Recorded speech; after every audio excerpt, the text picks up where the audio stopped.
Cześć, słuchajcie, dzisiaj dowiecie się troszeczkę o kosmetykach z witaminą C. Co to w ogóle jest witamina C, jakie są jej pochodne, jak powinniśmy ją stosować, no i przede wszystkim dlaczego, jakie są jej funkcje, dlaczego powinniśmy stosować ją w takiej codziennej naszej pielęgnacji, jeżeli mówimy o takiej profilaktyce przeciwstarzeniowej. Zaczynając od początku, witamina C. Co to w ogóle jest?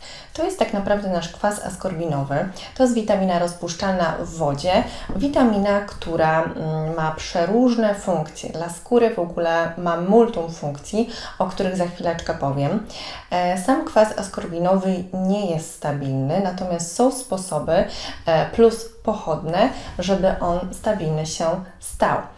Gdzie w ogóle znajdziemy witaminę C? Przede wszystkim jeżeli chodzi o jedzenie, ponieważ musimy dostarczyć ją z zewnątrz, nasz organizm sam jej nie produkuje, no to mamy ją m.in. w papryce, w pietruszce, w dzikiej róży, w cytrusach oczywiście, także trochę tego jest. Natomiast jeżeli chodzi o skórę, no to jak wiemy, tutaj jest ona ostatnia, żeby dostać te niezbędne składniki aktywne, więc musimy dostarczyć ją w kremach, a przede wszystkim najczęściej jednak w serach różnego rodzaju. Przechodząc do funkcji witaminy C, to tak naprawdę pierwsza z takich, co nam się powinny nasuwać, to jest synteza kolagenu, czyli nasza skóra jest bardziej sprężysta, elastyczna, ma mniej zmarszczek, to jest właśnie to. Następnie mamy syntezę również lipidów naszych naskórkowych, czyli bariera hydrolipidowa jest lepiej odbudowana. Jeżeli nie wiecie, o co chodzi, to zajrzyjcie do moich poprzednich filmów, m.in. o budowie skóry, czy o suchej skórze, gdzie troszeczkę więcej mówię o barierze hydrolipidowej. Ponadto też działa antybakteryjnie, przeciwzapalnie, przeciwujotokowo. Witamina C również działa uszczelniająco na nasze naczynka krwionośne, czyli cera wrażliwa tutaj jak najbardziej też powinna skorzystać.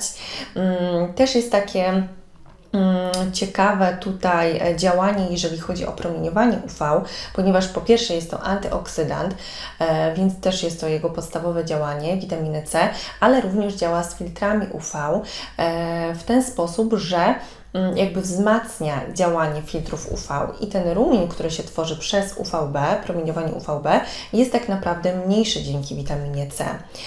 Więc to też jest ważne, żebyśmy łączyli właśnie filtry przeciwsłoneczne z witaminą C.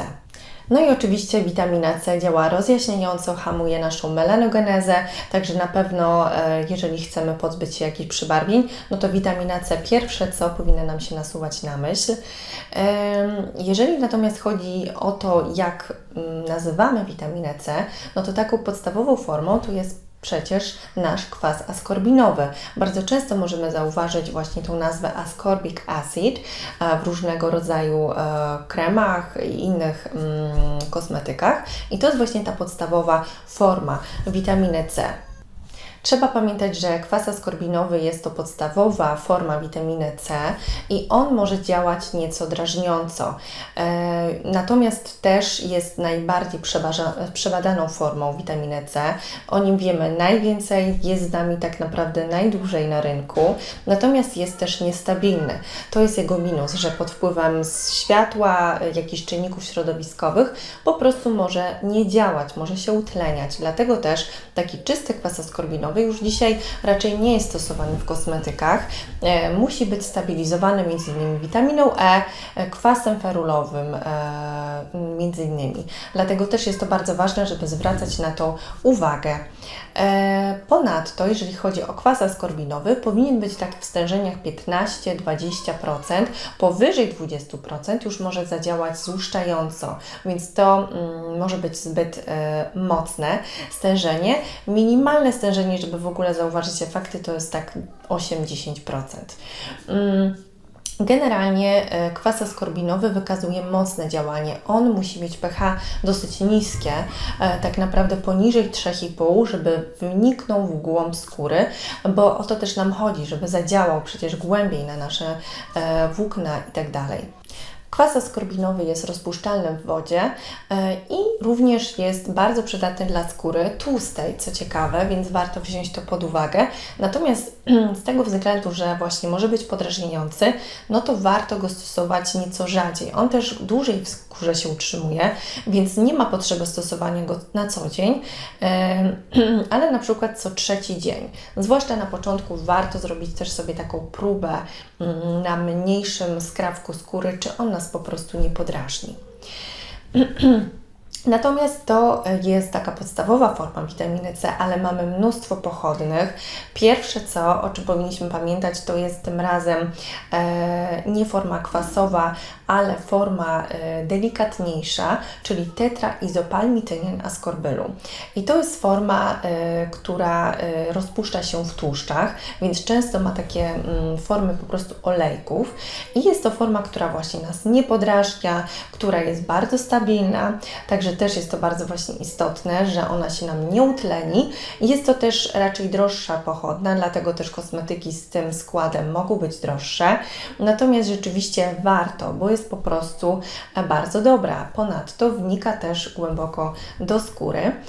Minus jest taki, że raz, że może być droższa, no ale również na efekty trzeba poczekać nieco dłużej. W przypadku kwasu askorbinowego szybciej widzimy te efekty, na przykład rozjaśnienia. Natomiast kolejną formą, również bardzo stabilną, również rozpuszczalną w tłuszczach i taką niepodrażniającą, to jest forma etylowa kwasu askorbinowego. To jest z kolei najnowsza forma, więc ona jest z nami najkrócej na rynku, ale również jest bardzo skuteczna, również głęboko wnika do skóry. Tutaj stężenia mogą być różne, ale może to być około 10%, mogą też być wyższe i również wtedy nie podrażnia. Powiedziałam, że rozpuszcza się w tłuszczach, ale również w wodzie. Jest to jedyna taka forma. Jeżeli wracając jeszcze do tetraizopalmitynianu, to on z kolei pH może mieć właśnie wyższe, nie takie niskie jak kwas askorbinowy, żeby zadziałał. Natomiast jeżeli chodzi o stężenie, no to tutaj może być dużo niższe. Może być nawet od 1 do 3, może być powyżej 3, więc tak naprawdę już od bardzo niskich stężeń on nam zadziała. Inaczej jest w przypadku kwasu askorbinowego. Kolejne formy, ale już nieco mniej skuteczne, to jest na przykład palmitynian ascorbylu. To jest forma, która rozpuszcza się w tłuszczach, natomiast ona jest bardziej stabilna niż kwas askorbinowy, ale jest dosyć mało skuteczna. Nie przenika tak bardzo do skóry, dlatego też jest raczej z tych delikatnych pochodnych.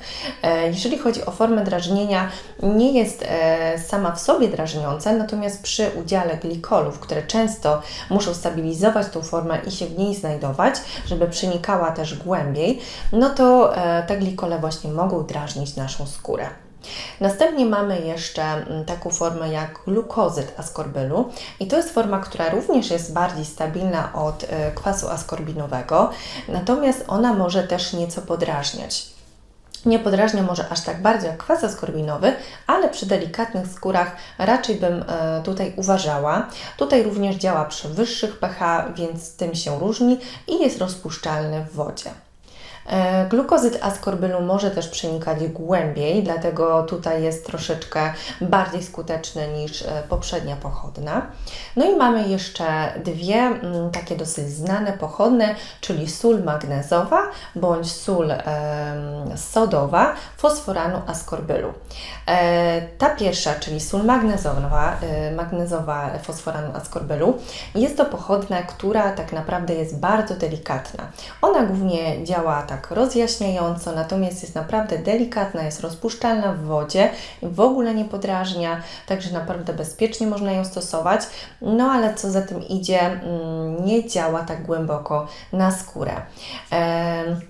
Natomiast druga pochodna, czyli sól sodowa fosforanu ascorbylu, ona bardzo się sprawdza przy skórach problematycznych, ponieważ działa m.in. antybakteryjnie. Ona również jest bardzo delikatna, bardzo łagodna, więc tutaj również nie wnika tak głęboko. Obie te sole rozpuszczają się w wodzie i tutaj muszą mieć takie stężenie nieco wyższe, powyżej 15%, działają przy wyższym pH. Także to są takie podstawowe pochodne, które tak naprawdę działają na każdy typ cery. Każdy może coś znaleźć dla siebie. Mamy tą troszeczkę wyższą półkę cenową i bardziej stabilne formy, ale możemy też sobie zastosować te mniej stabilne. To nie oznacza, że one nie działają, bo jak najbardziej też. No ale musimy zastanowić się, na czym nam najbardziej zależy. Jaki chcemy efekt uzyskać, czy tylko taki powierzchniowy, czy może już taki głębszy. No i przyszedł czas na konkrety. Przedstawię Wam teraz troszeczkę kilka propozycji kosmetyków z witaminą C. Będą to głównie sera, ale również podam Wam krem, który polecam. Jeżeli chodzi o sera, to bardzo fajną marką jest Basic Lab. On ma w ogóle bardzo takie dobre składy, jeżeli chodzi o kosmetyki, większość, ale rzeczywiście, jeżeli chodzi o sera, zwłaszcza z witaminą C, ma bardzo duży wybór. Tutaj zarówno cera wrażliwa, cera sucha, cera tłusta, coś dla siebie znajdzie.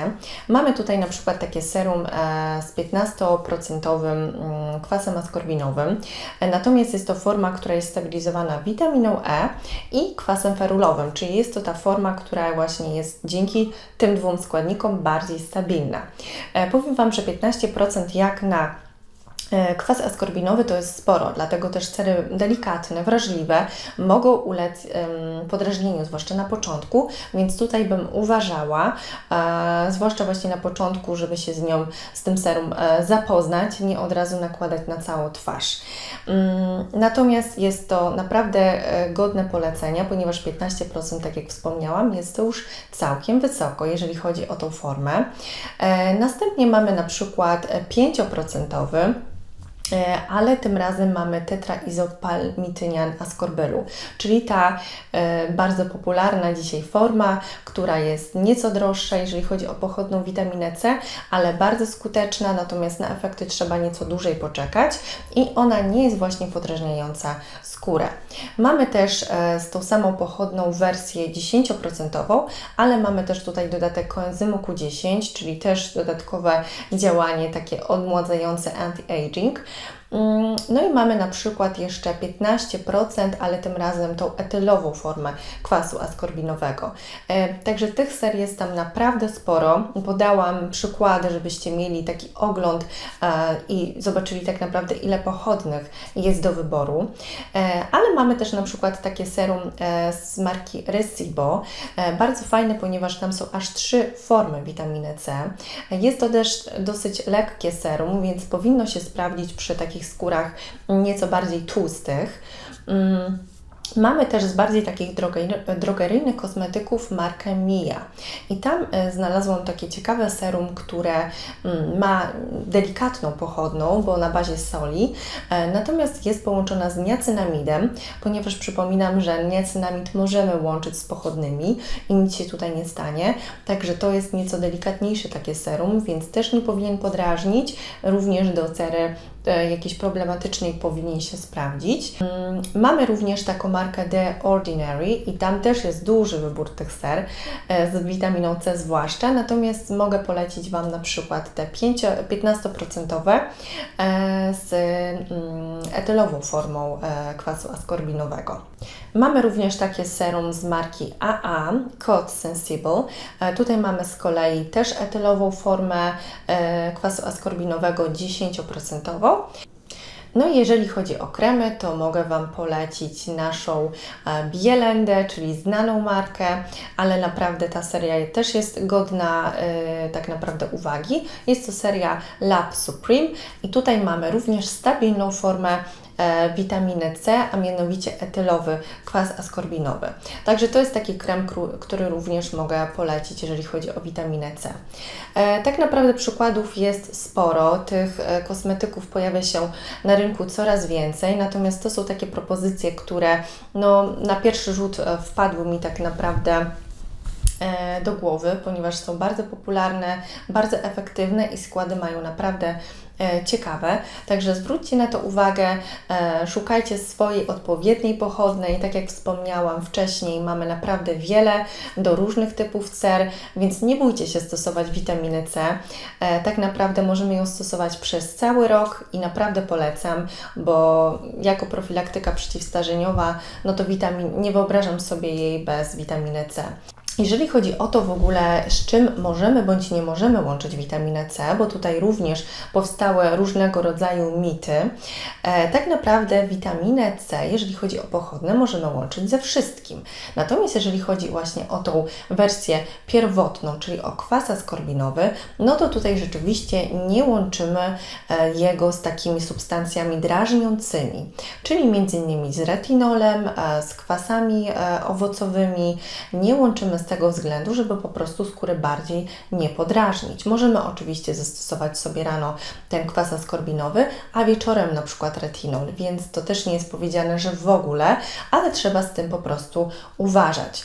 Również nie łączymy z kwasem askorbinowym niacynamidu.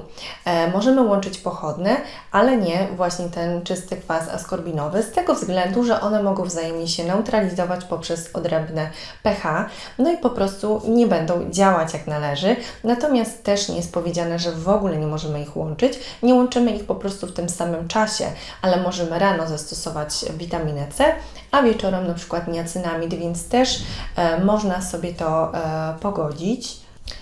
Z takich jeszcze ostrzeżeń to rzeczywiście można wspomnieć, że te bardziej takie olejowe formy mogą być niekiedy nieco zapychające dla skóry problematycznej, skóry tłustej, więc tutaj trzeba uważać, zwrócić na to uwagę. Rzeczywiście po prostu może być dane serum dla nas za ciężkie i nas zapchać. Dodatkowo, jeżeli zbyt duże stężenie wybierzemy witaminy C, głównie tyczy się to na przykład kwasu askorbinowego, który może podrażniać, to możemy mieć taki też wysyp z podrażnienia, że tak powiem, tak to się nazywa, czyli po prostu skóra będzie podrażniona i zareaguje po prostu w ten sposób obronnie.